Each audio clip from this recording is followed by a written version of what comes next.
কারণ পুলিশ এই বিভাগ চালু করেছিল হযরত ওমর। কে? পুলিশ বিভাগ যেটা আমরা দেখি প্রশাসনে, এই বিভাগটা চালু করেছিল হযরত ওমর রাদিয়াল্লাহু তাআলা আনহু। তারা আজ অবহেলিত এবং মানুষের কাছে গালি নাচি ঝাঁটা খেতে খেতে জীবন শেষ হয়ে গেল। ওরা বাস্তবতায় যেহেতু অনেক থেকে যায়। ডিআইজি সাহেব আমারে বলছিল, আপনি 8 ঘন্টার পরে যতই ওদেরকে, কিছু পুলিশ, সবাই না, কিছু পুলিশকে যদি আপনি একেবারে ওভার টাইমের বেতনও দিয়ে দেন, ও তাও ঘুষ খাবে।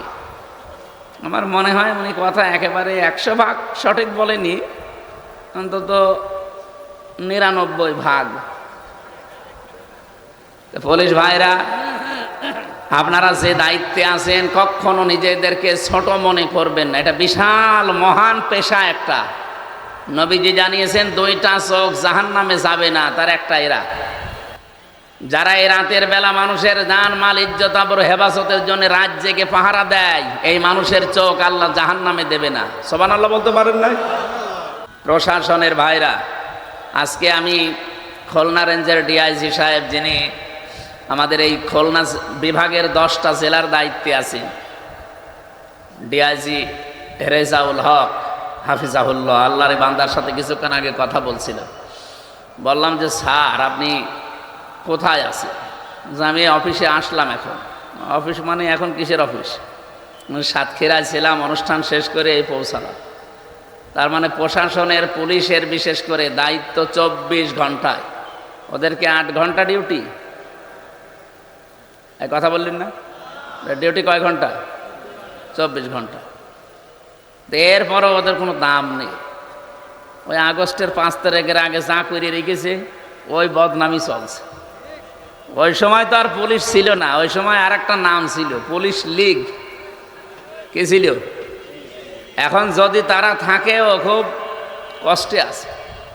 তো বাকি যারা আছে এগুলো তো অন্তত পুলিশ। এই জন্য আমার মনে হয় আমি উপরে আমার যতটুকু আয়ত্ত আছে আমি চেষ্টা চালাবো। আর সামনে যদি আল্লাহ পরিবেশ করে দেয়, আমার 2টা দাবি আছে প্রশাসনের। 1 নম্বরে ওদের বিভাগটা আলাদা করে, ওরা শুধু আইজির কথা মতো চলবে, কোনো নেতা খেতা নেত্রী এদের কথা মতো চলবে না। এ দেশ কন্ট্রোল করার জন্য আর কাউকে লাগবে না, শুধু পুলিশের পোশাকই যথেষ্ট।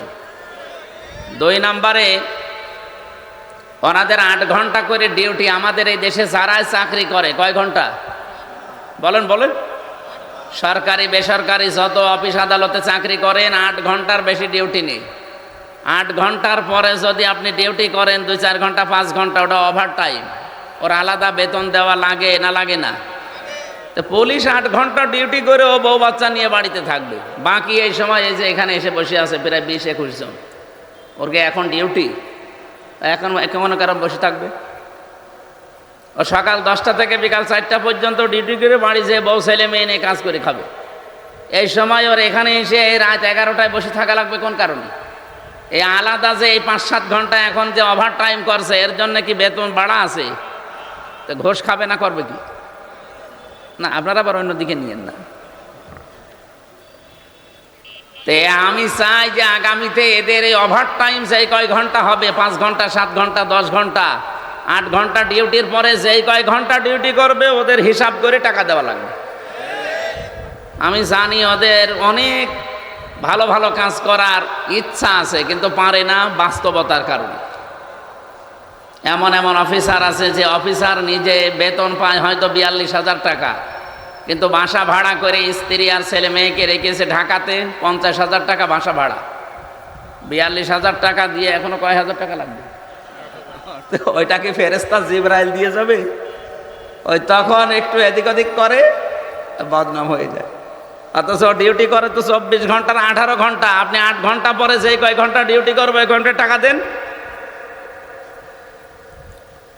আমি আকিজ গ্রুপে ছিলাম, আকিজ গ্রুপে 8 ঘন্টার পরে যেই কয় ঘন্টা ডিউটি করবেন, ওই কয় ঘন্টা ওভার টাইমে টাকা দেওয়া লাগবে তাদের। শুধু বাংলাদেশে প্রশাসনে এই নিয়মটা নেই। আগামী থেকে এটা যদি ইসলাম আসে, কারণ পুলিশ এই বিভাগ চালু করেছিল হযরত ওমর। কে? পুলিশ বিভাগ যেটা আমরা দেখি প্রশাসনে, এই বিভাগটা চালু করেছিল হযরত ওমর রাদিয়াল্লাহু তাআলা আনহু। তারা আজ অবহেলিত এবং মানুষের কাছে গালি নাচি ঝাঁটা খেতে খেতে জীবন শেষ হয়ে গেল। ওরা বাস্তবতায় যেহেতু অনেক ঠিকই যায়। ডিআইজি সাহেব আমারে বলছিল, আপনি 8 ঘন্টার পরে যতই ওদেরকে, কিছু পুলিশ, সবাই না, কিছু পুলিশকে যদি আপনি একেবারে ওভার টাইমের বেতনও দিয়ে দেন, ও তাও ঘুষ খাবে। আমার মনে হয় উনি কথা একেবারে 100% সঠিক বলেনি, অন্তত 99%। পুলিশ ভাইরা, আপনারা যে দায়িত্বে আছেন কখনো নিজেদেরকে ছোট মনে করবেন না। এটা বিশাল মহান পেশা একটা। নবীজি জানিয়েছেন 2টা চোখ জাহান্নামে যাবে না, তার একটা এরা। যারা এই রাতের বেলা মানুষের জান মাল ইজ্জত আবরু হেফাজতের জন্য রাত জেগে পাহারা দেয়, এই মানুষের চোখ আল্লাহ জাহান্নামে দেবে না। সুবহানাল্লাহ বলতে পারেন না? 2 নম্বরে, যারা রাতের বেলা নিজের অপরাধের কথা স্মরণ করে কান্নাকাটি করে। আল্লাহ আমাদেরকে এইরকম শুকরগুজারি বান্দা হওয়ার তৌফিক দান করেন, বলেন আমিন। প্রশাসনের যে ভাইগুলো আজকে শৃঙ্খলার দায়িত্বে এসেছেন, সবাইকে নিয়ে আল্লাহর দরবারে শুকরিয়া জানাচ্ছি, বলেন আল্লাহ। আরো জোরে বলেন আলহামদুলিল্লাহ। দরুদ আর সালাম পাঠ করি আমাদের নবী, মানবতার মহান শিক্ষক মুহাম্মদুর রাসূলুল্লাহ সাল্লাল্লাহু আলাইহি ওয়াসাল্লামের প্রতি। নবীজির হাদিস হচ্ছে, মানিদ দাআ আন আবি যাররিন রাদিয়াল্লাহু তাআলা আনহু قال قال النبي صلى الله عليه وسلم من ادعى ما ليس له فليس منا وليتبوأ مقعده من النار রাহু মুসলিম। বিশ্ব নবী জানিয়েছেন, কোন ব্যক্তি যদি এমন জিনিসের দাবি নিজে করে যে জিনিসের মালিক সে না, আমি আল্লাহর নবী বললাম 2টা ক্ষতি তার জীবনে হবে। 1 নম্বরে ফালাইসা মিন্না, ওই দিন থেকে ও আমার উম্মত আর নেই। এদিকে তাকান। 2 নম্বরে বলে ইয়াতাবাওয়া মাকআদাহু মিনান নার, সে যেন জাহান্নামে নিজের একটা স্থান তৈরি করে নিল। ও যশোরবাসী, এ খুলনা বিভাগের 10টা জেলায় থাকলে আমার মনে হয় আমি বাড়ির ভেতরে আছি। বাড়ির লোককে যেভাবে আমি ভালোবাসি, পছন্দ করি, আপনাদের এই 10টা জেলার মানুষও আমার কাছে ওই রকমই। এজন্য বড় ভালোবাসা নিয়ে বলছি, যে জিনিস আপনার না, ওই জিনিস যদি নিজের আয়ত্তে নিয়ে নেন, দাবি করেন, জোর জবরদস্তি করে, দখল করে, চাঁদাবাজি করে নিজের আয়ত্তে নিয়ে নেন, ওটা এখনই ফেরত দেবেন। যদি ওটা ফেরত না দেন, আপনি কিন্তু ফালাইসা মিন্না, নবীর উম্মত আর নেই। আর আপনি যদি নবীর উম্মতি না থাকেন, আপনার জন্য আমি মরে গেলে বিসমিল্লাহি ওয়া আলা মিল্লাতি রাসূলিল্লাহ পড়ে করব কি? যে আল্লাহর নামে রসুলের দলে তুলে দিয়ে গেলাম, আপনি তো রসুলের দলে নেই। এই কথা বলেন না কেন? এই জন্য যারা অন্যের জিনিস নিয়েছেন, আগস্টের 5 তারিখের পরে এগুলারও বেশি আরম্ভ হয়েছে। অনেকে যে যা সেখানে পেয়েছে, বাবা শাহজালাল সব হালাল। এই চরিত্র যারা, তারা এই মাল ফেরত দেওয়া লাগবে। কারা কারা ফেরত দেবেন হাত তোলেন তো। এই এলাকায় মনে হয় এসব শুরু হয়নি।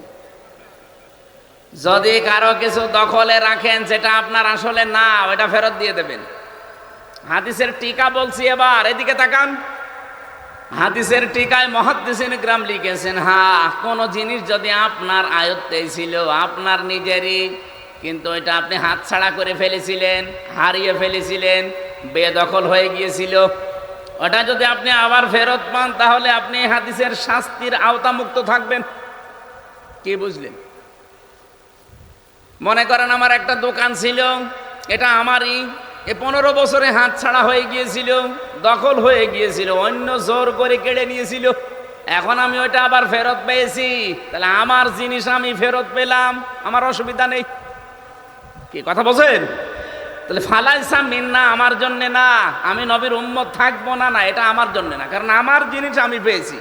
কিন্তু যেটা আমার না, ওইটা যদি আমি জবরদস্তি করে দখল করে নেই, তাহলে আমি কিন্তু আর নবীর উম্মত নেই। এক কথা বলেন। বাংলাদেশে ইসলামী ব্যাংক নিয়ে কিছু মানুষ ফতোয়াবাজি করে, এমনকি অনেকে ফতোয়া দিয়েছে যে ইসলামী ব্যাংকও ছিনতাই হয়ে গেছে। আপনি এরকম ডাহা মিথ্যা কথা বলেন কি করে? ইসলামী ব্যাংকে আপনার বাবার, যাদের ব্যাংক তারা ফেরত পেয়েছে।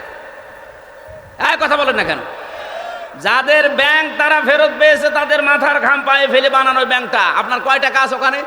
আপনার বাবা টাকা দিয়েছে? যাদের টাকার ব্যাংক তারা ফেরত পেয়েছে, আপনার সমস্যা কি? আরো আমার মনে হয় এই 15.5 বছরে যেভাবে দখল করেছিল ডবল টাকা দেওয়া দরকার।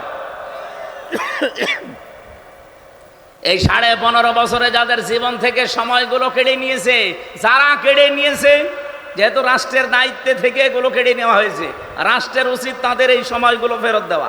সময় ফেরত না দিতে পারলে তাদের জরিমানা দেওয়া। যেমন এই যে জনাব এটিএম আজহারুল ইসলাম বিনা কারণে 13 বছর জেল খাটলো। এক কথা বলেন, হাইকোর্ট থেকে সুপ্রিম কোর্ট থেকে তাকে বিনা মানে একেবারে নির্দোষ প্রমাণ করেছে যে ওনার কোনো দোষ নেই। এই 13 বছরে ওনার তদন্ত করে দেখলাম যে কোনো দোষ পাওয়া যায়নি। বেকসুর খালাস মানে কি? কথা বলেন না কেন?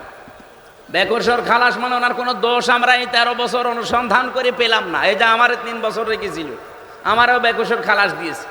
আদালত প্রমাণ করছে যে আমির হামজার কোনো দোষ আমরা পাইনি। 3 বছর আমরা আটক করে রেখেছিলাম যে কোনো দোষ আছে কিনা, না একটা দোষও পেলাম না, এই জন্য বেকসুর খালাস দিলাম। তাহলে আমি 3টা বছর যে লস হয়ে গেল, এই বছরগুলো ঘুরিয়ে দেন। কে কথা বলছেন না কেন ভাই? আমার এই বছরগুলো ঘুরিয়ে দেন। আপনি তো প্রমাণ করলেন যে আমার কোনো দোষ নেই, আপনাকে একেবারে খালাস করে দিলেন। তাহলে আমার 3 বছর ফেরত না দিতে পারলে আমার 3 বছরে যত ক্ষতি হয়েছে ওই ক্ষতিপূরণ দেওয়া লাগবে। এই জন্যই তো আমরা চাই আজহারুল ইসলামের ক্ষতিপূরণ, কারণ ওনাকে বিনা কারণে আপনি এই 13 বছরে রেখে কিছুই প্রমাণ করতে পারেননি। শেষ পর্যন্ত বললেন উনি বেকসুর খালাস। আমার একটা কথা যদি মিথ্যা হয়, বানানো হয়, অন্য কোনো উদ্দেশ্যে হয় বলেন, আমি আপনাকে এখনই পোড়াটা শেষ করে দেব। যেহেতু রাষ্ট্রে যারা দায়িত্বে ছিল তারা এই অত্যাচারটা করেছে, এই জুলুমটা করেছে, এখন যারা রাষ্ট্রের দায়িত্বে আছে তাদের উচিত হবে ওনার ক্ষতিপূরণ দেওয়া। ক্ষতিপূরণ কি দেবেন? কেউ উনি তো স্ত্রী হারিয়েছে জেলখানায় থাকতে, জানাজাও পড়তে পারেনি, এনার স্ত্রীটা ফেরত দেন। এমনকি 13 বছরে উনি জীবন থেকে যা যা হারিয়েছে সবগুলো রাষ্ট্রের উচিত ফেরত দেওয়া। আর যাদের কারণে নষ্ট হয়েছে তাদেরকে উনি যদি মাফ না করে আল্লাহ তাদের মাফ করবে না, কারণ তারা অপরাধ আল্লাহর কাছে করে না, অপরাধ করেছে আজহার সাহেবের কাছে। কথা বলেন না কেন? আমার 3টা বছর আপনি কেড়ে নিয়েছেন, এখন যদি বলেন আল্লাহ কাবা শরীফ ধরে মাফ চাই, আমারে মাফ করে দেন, আপনাকে মাফ করবে মানে? আপনি কি আল্লাহর কাছে দোষ করেছেন? দোষ করেছেন হামজার কাছে, আগে আমার কাছে মাফ চান। আমি যদি মন থেকে বলি ঠিক আছে যান, যা হয়েছে হয়েছে, মাফ করে দিলাম। সেদিন ওসি সাহেব, যেটা আমার মামলার আয়ু ছিল, মাদারীপুরে বাড়ি, কল দিয়েছিল, বলছে হুজুর মাফ করে দিয়ে। আমি মাফ তো করে দেওয়ার জন্য আমি রাজি আছি, কিন্তু আমার টাকা ফেরত দিন।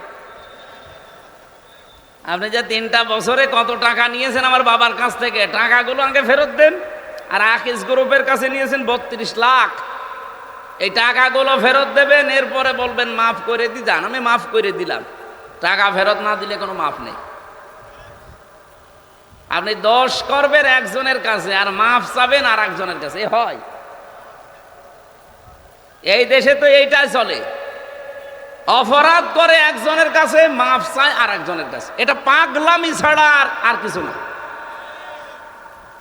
এই যে কয়েকদিন আগে কামরুল বলে একজনের মন্ত্রী ছিল, মাথা ফেটে গেছে, পড়েছে, পায়খানায় পড়েছে, মাথা ফেটে গেছে। ওনার মন্ত্রিত্ব থাকাকালীন একটা অপরাধ করেছিল, পচা গম। আপনি শোনেননি? পচা গম ধরা পড়েছিল।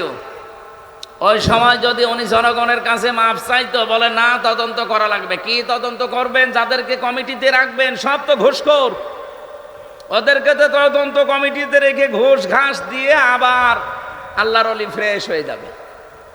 কিন্তু ওই সময় যদি বলতো ঠিক আছে আমার ভুল হয়ে গেছে, যেভাবেই হোক আমি ভুল করে ফেলেছি, আমি মাফ চাই, আমারে মাফ করে দেন, দেশের 18 কোটি মানুষ, আরে 18 কোটি মানুষ যদি মাফ করে দিত আল্লাহ আপনাকে মাফ করে দিত।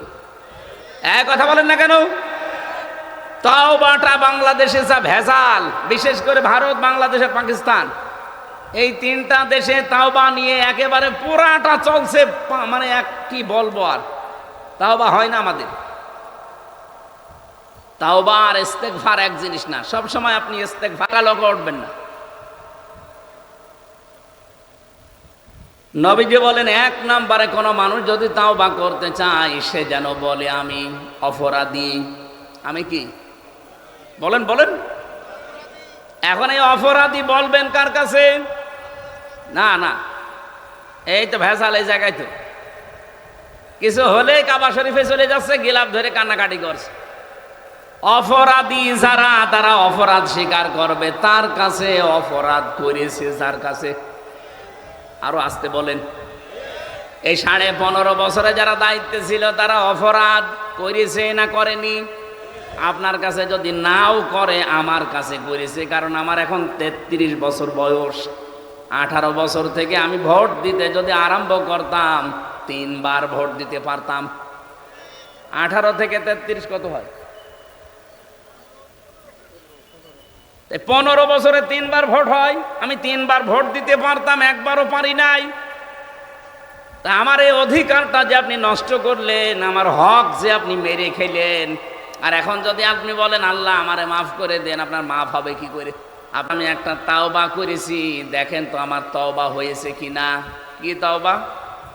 যে নির্বাচন গেল, রাত 12টার পর থেকে আমার দল লোকজন নিয়ে আমি ভোট কাটা আরম্ভ করলাম। বাক্সগুলো ভর্তি করে জায়গা মতো পাঠিয়ে দিলাম। ফজরের আজান হওয়ার পরে আমরা সবাই ওযু করলাম, গোসল করলাম, পাক পবিত্র হয়ে 2 রাকাত তাওবার নামাজ পড়লাম। এরপরে বললাম আস্তাগফিরুল্লাহ, আমার এই তাওবা হয়েছে না? এটা ইয়ার কি হয়েছে? কারণ আপনি তাওবা করছেন আল্লাহর কাছে, আপনাকে দোষ আল্লাহর কাছে করেছেন। আল্লাহ ভোট দেবে? যাদের ভোটগুলো কেটে কেটে বাক্স ভর্তি করে পাঠিয়ে দিলেন, এই মানুষগুলোর কাছে আগে মাফ চাওয়া লাগবে। কারণ অপরাধ যার কাছে স্বীকার করবেন। আপনার জন্য একটা দুঃখের সংবাদ আছে, কারণ আপনার 8 বছর জেল, কমপক্ষে 5 বছর আপনার জেল খাটা লাগবে। কারণ এই যে 9 মাসে বছর, তো 5.5 বছর আপনাকে জেল খাটার পরে যখন আপনি বাইরে যাবেন, যে দেখবেন বহু হামজা মরে গেছে। কি কথা বলেন না কেন? কত হামজাকে আপনি পাবেন না, কত হামজার বউকে পাবেন না, তারা অলরেডি মরে গেছে। আপনি তাদের কাছে মাফ চাবেন কি করে? বলেন, এই 15.5 বছরে কত মানুষ ভোট না দিয়ে তার এই অধিকার, এটা অধিকার না? এই অধিকারটা আপনি না দেখাতে পেরে মরে গেলেন। যারা এই অবৈধভাবে ক্ষমতায় ছিলেন, এটা তো অবৈধভাবেই থাকা। কারণ আমি নিজে বলছি আমারটা আপনি নেননি, আপনি অবৈধ। আরে অবৈধভাবে থাকার কারণে আপনি অবৈধ সুখ পেয়েছেন না পাননি? একটা এমপির আন্ডারে যত কিছু বাজেট হয়, আমি যতটুকু লেখাপড়া করছি বাংলাদেশ সম্পর্কে, আমি যা দেখছি, এগুলো যদি সঠিকভাবে ব্যয় করা হয়, একেবারে বন্যার পানির মতো জোয়ারে ভেসে যাবে। কিন্তু শয়তানরা তো ব্যয় করে না। 25-26টা হাত বদল হতে হতে যদি 3 কোটি টাকা বাজেট হয়, 300 টাকার কাজ হয়, বাকিগুলো সব আল্লাহর ওলিরা খেয়ে ফেলে। কয়েকদিন আগে আমি মালয়েশিয়া ছিলাম। ওখানে যেই দেশে যাই, মালয়েশিয়া, সিঙ্গাপুর, থাইল্যান্ড, ইন্দোনেশিয়া, এই যে বাহরাইন, সবগুলো দেশে আমি ঘুরলাম। ওরা মাহফিলে নিয়ে যায়। যে দেশে যায় আগে আমার দলে হোটেলে ওই তো প্রায় 20 তলা, 30 তলা, 40 তলা হোটেল। লিফট দিয়ে নিচে নেমে আসি, মেহমান খানা সেখানে ওই যে নিচে বসে আছে, ওখানে যে একটু চা নাস্তা করবো, দেখি আল্লাহর ওলি বসে আছে। কি আপনি এখানে কেন? হুজুর আমি আগেই পালিয়েছি। কবে? 3 তারিখে। আমি জানতাম যে দেশের অবস্থা ভালো না, এই জন্য আগেই পালিয়েছি। পালিয়ে থাকেন কোথায়? এই যে 8 মাস 9 মাস হয়ে গেল, কোথায় থাকেন? এই হোটেলে। আপনি যেন কাউকে বলবেন না। আজ 8-9 মাস আছি, খুব কষ্ট করে, বাইরে যেতে পারি না।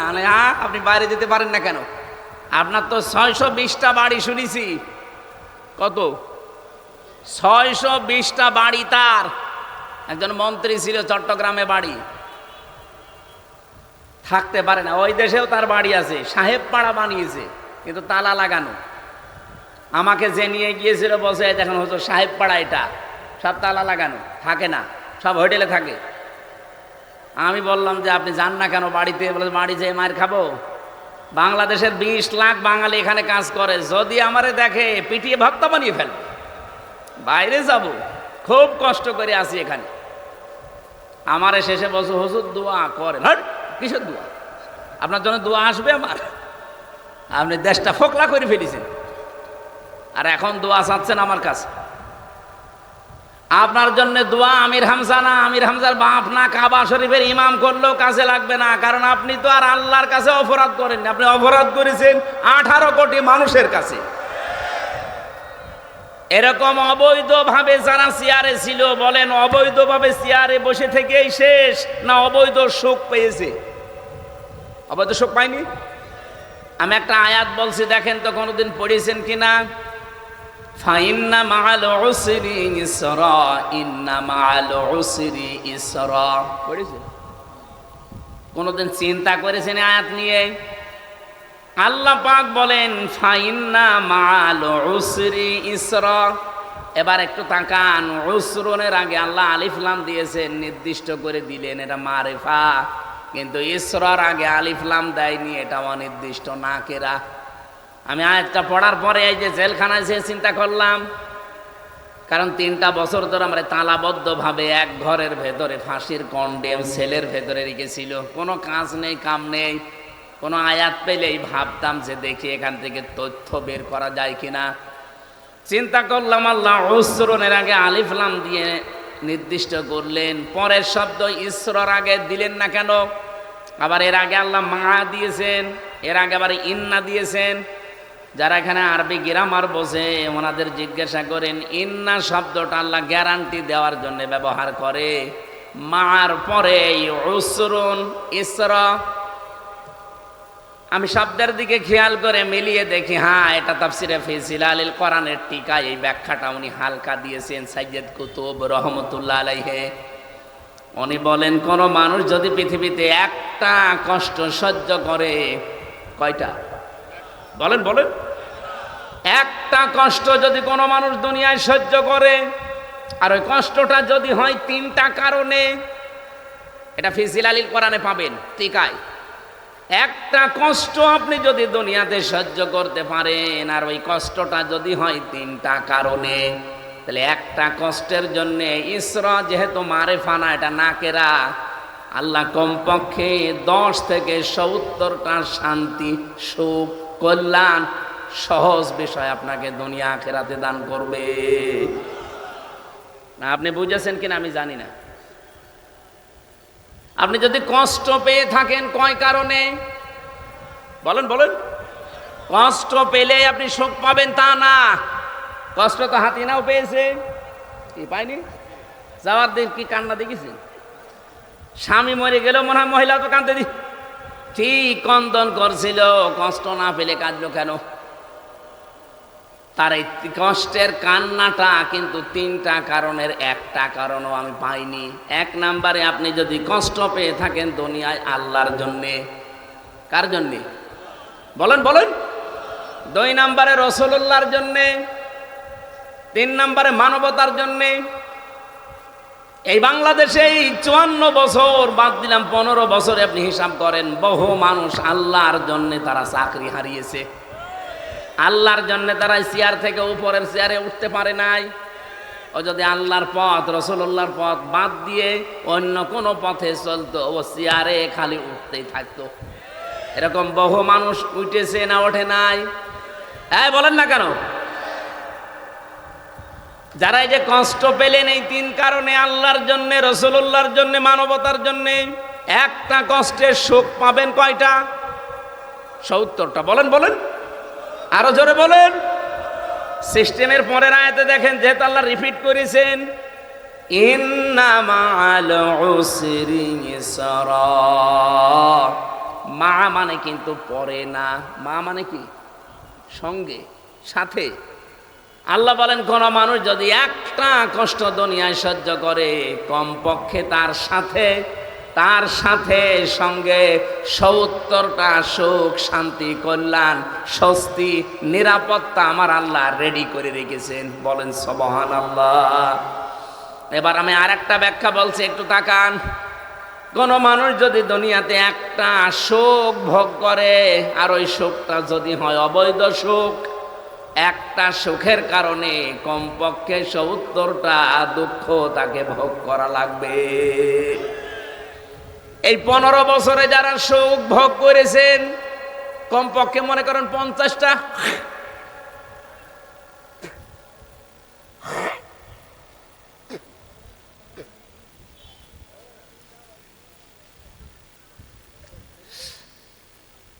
যারা অবৈধ সুখ ভোগ করেছিলেন এই 15 বছরে, আপনি হিসাব করে বলেন 50টা সুখ আপনি ভোগ করেছেন। সুখ বোঝেন?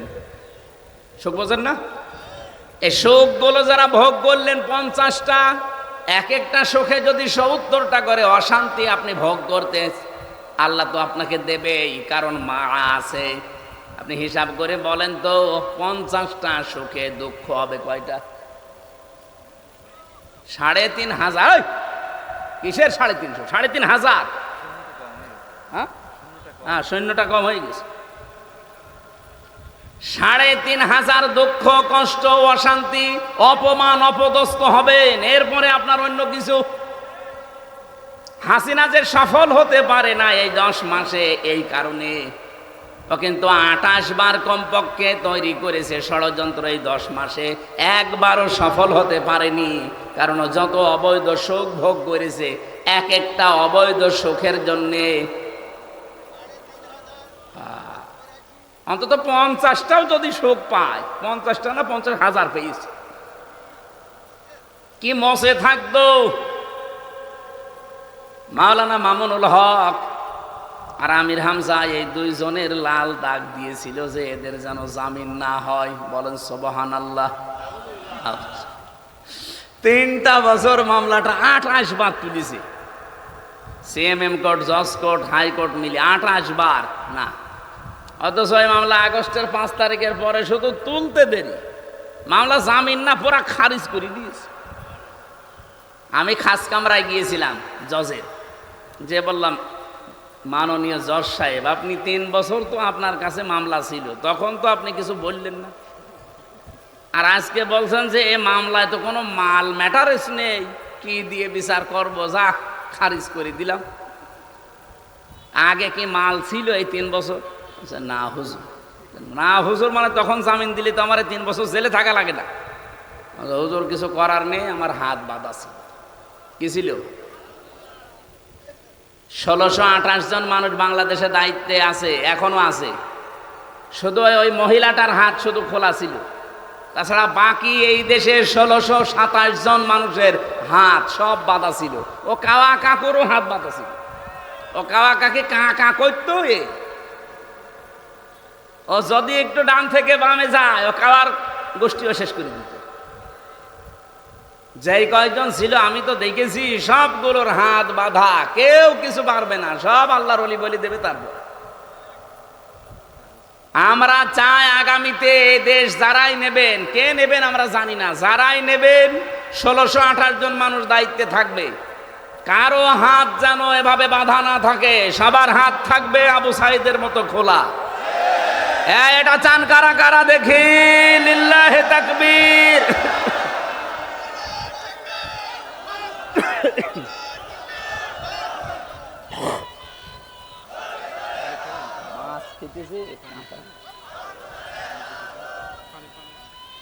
পানি না, মানে মাছ খেতেছে কাঁটা বিধি, এই জন্য ঝামেলা হচ্ছে।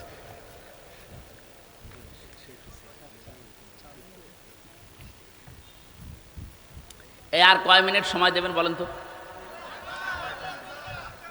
আমার এখন মাহফিল কম তো, 2-5 ঘন্টা অসুবিধা, কিন্তু আপনাদেরকে যে উদ্দেশ্যে এরা নিয়ে এসেছে, এই মাহফিলটা আজকে ছিল আমার চৌগাছা বাজারে। ওখানে আল্লাহর ওলিরা কি করেছে আমি জানি না, এই আমার ভাইয়ের সাথে চাকরি করে, ইনি কিভাবে কায়দা করে এখানে নিয়েছে আমি জানিও না। আজকে দুপুরবেলা জানলাম যে মাহফিল আমার এখানে। আমি তো সেই কুষ্টিয়া থেকে আসার সময় মনে করছি যে আমার চৌগাছা মাহফিল। চৌগাছা আসার পাশে এখানে না, আরো দূরে কোথায়, মনিরামপুরে। দেখ হয়ে গেছে যখন, আর এর একটা উদ্দেশ্য নিয়ে দিয়েছে। আমরা আয়াতে যাচ্ছি, তাফসীর মাহফিল শোনার জন্যই তো এসেছেন নাকি? অন্তত আর কিছুক্ষণ সময় চাচ্ছি আপনাদের কাছে। কিন্তু ওরা বারবার এই যে পেছন দিক থেকে একটু গোতা দিচ্ছে, দেখছেন না? মাওলানা সেলিম জাহাঙ্গীর সাহেব, ওনারা টাকা পয়সা চায়। আর আপনারা যারা এসেছেন, আপনারা তো টাকা দেওয়ার জন্য আসেননি, ওয়াজ শোনার জন্য এসেছিলেন। কি করব বলেন? তাহলে মাছ খেতে চাইনি ছাতাই কারণ গলার ভেতর কাঁটা বেঁধে যা ঝামেলায় আছে। কে কে করবেন বলেন? টাকা দেবেন নাকি মাহফিল চালাবো? দেবেন? ভেতরে কি ব্যাগ দিয়েছিলেন? ব্যাগ তো দিয়ে দিয়েছে, আবার কি কিভাবে টাকা চাবো? আমি তো টাকা কালেকশন করতে পারি না।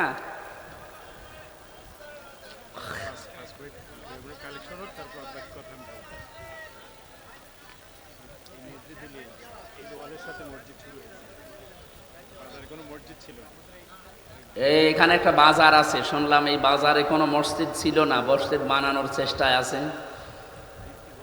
কোরআনে কারিম এবং হাদিসের ভাষা আমি যতটুকু বুঝি, মান বানা লিল্লাহি মাসজিদান বানাল্লাহু লাহু বাইতান ফিল জান্নাহ। এইটুকু তাকান, একবারে পুরা 2 তলা 3 তলা মসজিদ করে দেওয়া লাগবে, এইটা হাদিস না। হাদিস হচ্ছে মান বানা লিল্লাহি মাসজিদান, যে ব্যক্তি একটা মসজিদ বানাবে। মসজিদ মানে কি? একটা সেজদার জায়গা, একটা টাইলসের জায়গা, এটাও একটা মসজিদ। সুতরাং একটা টাইলসের জায়গা পরিমাণে এতটুকুর যা খরচ হয়, এরকম যদি 500 টাকা 1000 টাকা খরচ লাগে একটা টাইলস দিতে, এই পরিমাণের জায়গাও যদি কেউ কমপ্লিট করে দেয়, সে একটা মসজিদ বানানোর সওয়াব পাবে। আল্লাহ জান্নাতে তার জন্য ঘর বানাবে। একেবারে পুরাটা 2000 স্কোয়ার ফিট বানিয়ে ছাদ করে দেওয়া লাগবে, এটার নাম মসজিদ না, ওটা তো কমপ্লিট। আপনি শুধু একটা টাইলসের জায়গা পরিমাণে একটা মানুষ সেজদা দিতে পারে, এতটুকু জায়গার যে খরচপাতি আছে এতটুকু দিয়ে দিল। জায়গা আছে মসজিদের,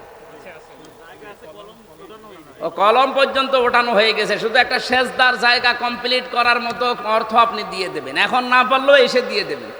আপনি একটা নিয়ত করে রাখেন, কারণ এই উদ্দেশ্যে আজকের এই অনুষ্ঠানটা দেওয়া, নয়তো এই অনুষ্ঠানটা এই গরমের ভেতরে দিত না। আপনাদের বারবার বলছে তো, এই জন্য আপনারা একটু চেষ্টা করেন। একটা সেজদার জায়গা বানাতে যা লাগে, 2টা টাইলস হলে একটা সেজদার জায়গা হয়ে যায়। অন্তত এই পরিমাণের যে খরচ আছে, আপনারা একটু নিয়ত করে, হয়তো 500 700 1000 মতো লাগবে, আপনারা দিয়ে দিন। 50-60 জন যদি এইভাবে করেন, দেখেন জায়গাটা কমপ্লিট হয়ে যাবে। কিয়ামত পর্যন্ত এখানে সেজদা চলতেই থাকবে ইনশাআল্লাহ। হযরত ইব্রাহিম আমাদের জাতির পিতা, সূরা মরিয়মের 41 নম্বর আয়াত যেটা আমরা তেলাওয়াত করেছিলাম, আল্লাহ রাব্বুল আলামিন বলেন, ওয়াযকুর ফিল কিতাবি ইব্রাহিম ইন্নাহু কানা সিদ্দীকান নাবিয়্যা। স্মরণ করো, আমি ইব্রাহিম নবীর আলোচনা আমার এই কিতাবের ভেতরে আপনাকে আমি করে শোনালাম। নিশ্চয় সে ছিল সিদ্দিক এবং নবী। এই 2টা গুণ আমাদের জাতির পিতা ইব্রাহিম আলাইহিস সালামের আল্লাহ বর্ণনা দিলেন। এবার আসেন, ওনাকে আল্লাহ যে কিতাবের ভেতরে বর্ণনা করে আমাদেরকে শুনিয়েছে ইব্রাহিম নবীর কাহিনী, সেই কিতাবের নাম হচ্ছে কোরআন শরীফ। সেই কিতাবের নাম কি? আরো জোরে বলেন। যে কোরআনে কারিম থেকে আমরা কথা শোনার জন্য অলরেডি বসে আছি। আজকে যে আয়াত পড়েছিলাম সূরা ইব্রাহিমের 6 নম্বর আয়াত, রব্বুল আলামিন জানিয়েছেন, কিতাবুন আনজালনাহু ইলাইকা লিতুখরিজান নাসা মিনাজ যুলুমাতি ইলান নূর। হে নবী, এই কিতাব আমি আপনার প্রতি এই জন্য নাজিল করলাম, এই কিতাব দিয়ে আপনি মানুষদেরকে অন্ধকার থেকে আলোর দিকে নিয়ে আসবেন।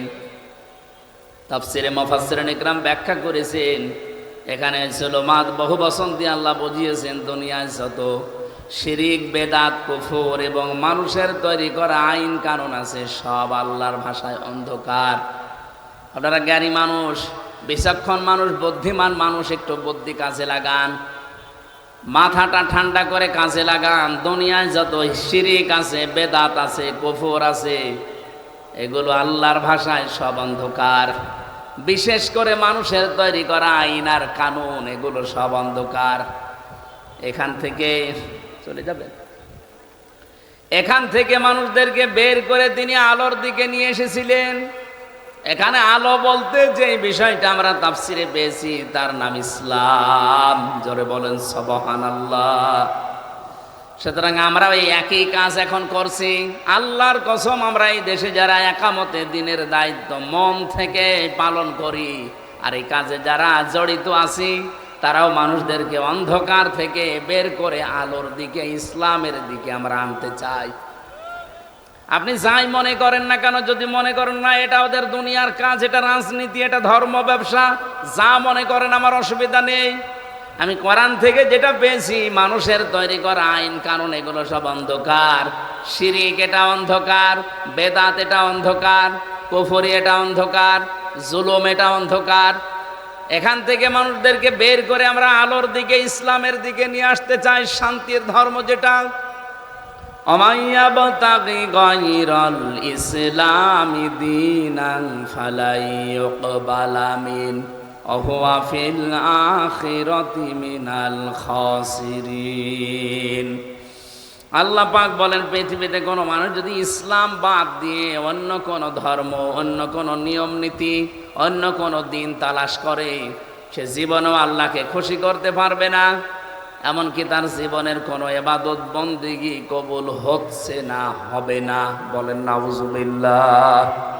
আশা করছি এই কথাটা আপনি অন্তরে গেঁথে বাড়ি নিয়ে যাবেন। ইসলাম বাদ দিয়ে কোনো নিয়ম নীতি মেনে আল্লাহ পর্যন্ত যাওয়া সম্ভব না, সে যে নিয়ম নীতি হোক। আল্লাহ পাক বলেন, আমার এই কিতাবের ভেতরে ইব্রাহিম নবীর কাহিনী তোমাদেরকে শোনালাম। এক নম্বরে তিনি সিদ্দিক ছিলেন। সিদ্দিক কাকে বলে? আমরা বাংলাদেশে অনেকেই মনে করি সিদ্দিক মানে যে সত্য কথা বলে সে সিদ্দিক। না, শুধু সত্য কথা বললেই মানুষ সিদ্দিক হয় না। শুধু সত্যবাদীদের সাথে থাকলেই সিদ্দিক হওয়া যায় না।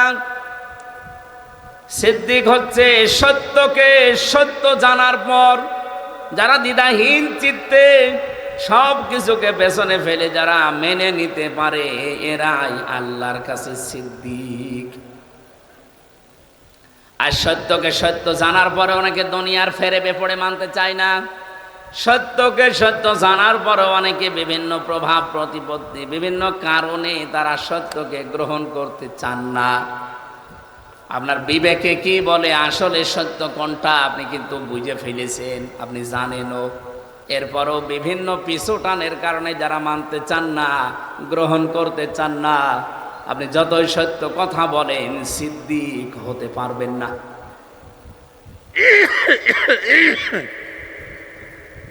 হযরত আবু বকর আমাদের মতো মানুষ ছিলেন। নবীজির মেরাজের ঘটনাকে যিনি যখন বিশ্বাস করে নিলেন দ্বিধাহীন চিত্তে, প্রশ্ন ছাড়া, বিশ্বনবী ওই দিন বলেছিলেন, আবু বকর, মেরাজের কাহিনী বলতে গিয়ে আল্লাহ নিজে পর্যন্ত আশ্চর্য হয়ে গেছে, আর তুমি কোনো প্রশ্ন ছাড়া এত বড় বিশাল কাহিনী বিশ্বাস করে নিলে। আজকে থেকে তোমারে আমি খালি হাতে ফেরত দিতে পারি না। তোমার নামে আজকে আমি নবী একটা লকব লাগিয়ে দিলাম। তুমি শুধু আবু বকর না, এখন থেকে তুমি আবু বকর সিদ্দিক। বাংলার মুসলমানেরা, বিশেষ করে যশোরবাসী, ভালো করে শুনবেন এটা। শুধু সত্য কথা বলেই কিয়ামতের দিন যে চারটা কাতার আল্লাহ বানাবে, মিনান নাবিয়িনা ওয়াস-সিদ্দিকিনা ওয়াশ-শুহাদা ওয়াস-সালিহিন, এই চার কাতারের প্রথম কাতারে তো যেতে পারবেন না, নবীরা থাকবে। দুই নম্বরে সিদ্দিকরা, যারা সত্যকার পরে দুনিয়ার সব পেছনে ফেলে যারা গ্রহণ করে নেয়, এরা কিয়ামতের দিন সিদ্দিক মানে আবু বকরের সাথে উঠবে। আর সেই সুযোগ এখন বাংলাদেশে যাচ্ছে। সত্যকে সত্য আপনি জানেন, বোঝেন, আপনি সত্যি বলেন তো সত্য কোনটা আপনি জেনে ফেলেছেন, বুঝে ফেলেছেন, এরপরও আপনি মানতে চান না কেন? জাতির পিতা ইব্রাহিমকে আল্লাহ এমনি সিদ্দিক দেয়নি, তিনি সত্যকে অনুসন্ধান করেছিলেন। আমাদের মতো মুসলমানের ঘরে তার জন্ম হয়নি, তার জন্ম হয়েছিল মুশরিকের ঘরে। তার বাবা মূর্তি বানাতো, এই জন্য নামই ছিল আজর। তিনি আকাশের তারকা দেখলেন, বললেন এটা আমার রব হবে। চন্দ্র দেখলেন, বললেন রব হবে। সূর্য দেখলেন, বললেন রব হবে। যখন সব ডুবে গেল, বলেন না, যেগুলো জিনিস ডুবে যায়, অস্তমিত হয়ে যায়, যার কোনো অস্তিত্ব নেই, আমি ওটা মানি না।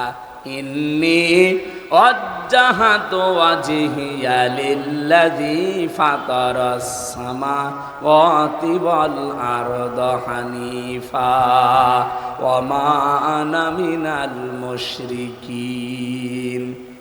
হে আমার জাতির লোকেরা, আমি সত্য অনুসন্ধান করছিলাম, আজকে পেয়ে গেছি। আমি আমার এই চেহারাকে, আমার এই মুখকে আমি আল্লাহর দিকে একনিষ্ঠভাবে ঘোরালাম। শুধু ঘোরাইনি হানিফা, একনিষ্ঠভাবে ঘোরালাম। অমান আমিনাল মুশরিকিন, আমি কিন্তু আর মুশরিক না। আমি শিরিক করি নাই, করিও না, আমি মুশরিক না। তিনি সত্য অনুসন্ধান করে, খোঁজ করে পেয়ে গ্রহণ করেছিলেন। আর আমরা তার সন্তান দাবি করি। জাতির পিতা ইব্রাহিমকে যারা বিশ্বাস করি, তাদের চোখে আঙ্গুল দিয়ে সত্য দেখানোর পরও মানতে চায় না।